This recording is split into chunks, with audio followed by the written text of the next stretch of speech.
Cambiamos de tercio esta noche para contarles que mucho se ha escrito y contado de la guerra civil y, sin embargo, aún es un periodo de nuestra historia en penumbras. Cada poco surgen documentos y estudios que ofrecen nuevos enfoques. El último lo da Javier González Fernández Llamazares, responsable del archivo de su familia y autor de un libro que desgrana la burguesía leonesa durante el conflicto. Su intención es romper mitos y rescatar historias y materiales desconocidos.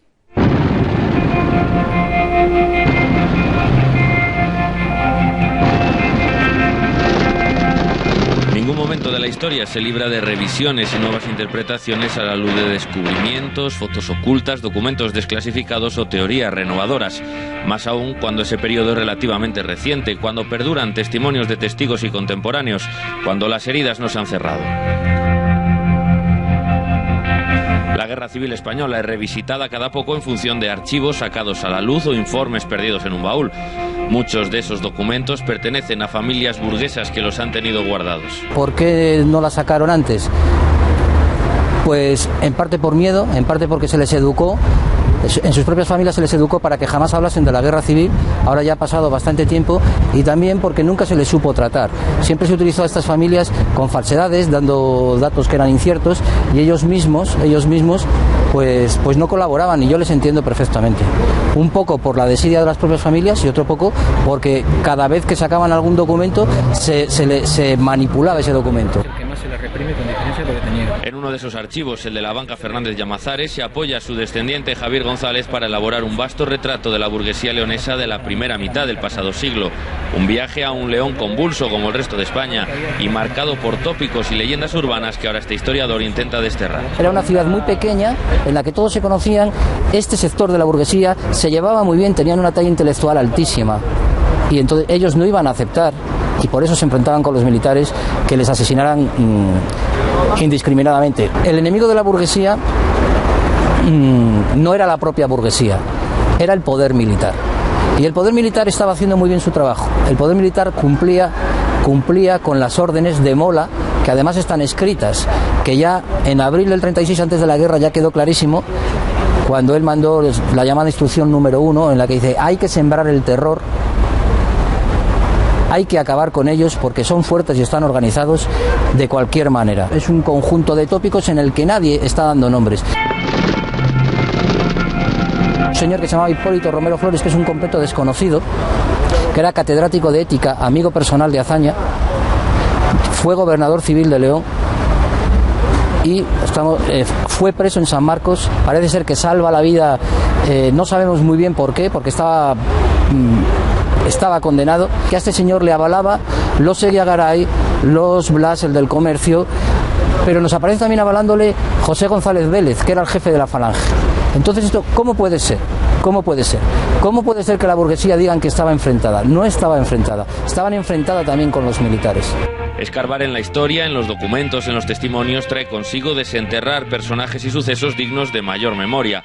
Una de las familias emblemáticas de aquel León que empezaba a crecer es la Pallarés, llegada en el 19 de Valencia y con sus tiendas de loza y ferretería como base de su legado. Uno de sus descendientes, José Pallarés Torres, se alistaba en los nacionales con 18 años como marino para hacerse piloto de aviación con 20. Desde niño ya quiere ser aviador. En la familia le recuerda siempre haciendo aviones de papel y siempre jugando con los muñequitos de antes, que eran de cartón. Y bueno, él es el hijo de José Pallarés Berjón, y a los 18 años, nada más cumplirlos, ingresa como voluntario en el Ferrol, en el Galatea, que era como un buque escuela, era el buque escuela, y de ahí le destinan en el minador Vulcano, que es un torpedero minador que luego fue decisivo en la guerra civil. Este minador Vulcano es emblemático porque es el que hace embarrancar al destructor José Luis Díez, que era el buque insignia de los republicanos en aquel momento. Su intensa vida se truncaba a los 26 años en un desafortunado accidente de aviación, pero antes nos dejaba, entre otros materiales, documentos gráficos muy difíciles de encontrar, fotografías de los aviones de Stalin enviados al bando republicano y reutilizados luego por Franco. Es de pura lógica también que Franco aprovechase todos esos aviones, que también lo hace con los carros de combate, con todo lo que pueden reutilizar. ¿Qué pasa además? Que había cadenas de montaje, entonces estaban fabricando los aviones los republicanos, pero como tienen que salir también muy rápido, pues dejan esas cadenas de montaje y no les da tiempo ni siquiera a minarlas. Ya desde el barco ya tiene afición y lo cuenta en sus cartas, por hacer fotografías de todos los aviones alemanes, de todos los aviones del ejército de Franco, de todos los aviones de los republicanos, porque él entra en combate y ve combates de la aviación en plena guerra civil y los fotografía, porque él es muy aficionado a la fotografía. Entonces hace fotografías de los aviones alemanes, de los aviones, incluso nos aparece un caza polaco, de todos los ejércitos. Y claro, entre esos aviones que hay en España se conservan los aviones soviéticos que había utilizado la República y que no les dio tiempo a destruir. José Pallarés, Pepín, lucharía con los nacionales a pesar de que su familia era considerada roja y su padre y sus 4 tíos tuvieron que cumplir condena en San Marcos. Son paradojas de la historia que encuentran abrigo documental en este tipo de pruebas, en los archivos que ahora Javier González esgrime para desmontar viejas teorías. No es que se vaya a cambiar una versión, es que lo podemos demostrar con pruebas documentales irrefutables, que es lo que no ha pasado hasta ahora. Se publicaba, ha habido ciertos señores que vamos a decir que han monopolizado todo esto, han dado una versión y ahora mismo esas versiones se desmoronan. ¿Por qué? Porque no coinciden con la realidad documental. Victoriano Kremer da una serie de fechas, una serie de que la realidad documental, ahora que aparecen los expedientes militares, demuestran que no son ciertas.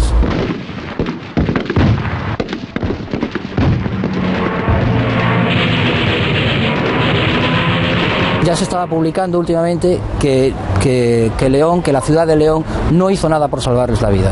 Por eso a mí esto me espoleó para escribir este libro, porque ya está bien de novelar la historia sin documentación. Crónicas de la burguesía leonesa sobre un episodio de la Guerra Civil en León. Así se llama el libro de Javier González Fernández Llamazares, la penúltima incorporación, que nunca habrá una última, a la lista de libros que analizan un proceso abierto todavía. No se centra en la contienda, sino en las personas que la vivieron y la protagonizaron. Deja nombres y datos para rebatir creencias arraigadas y recuerda una vez más la importancia del legado documental que en muchos casos aún permanece entre sombras.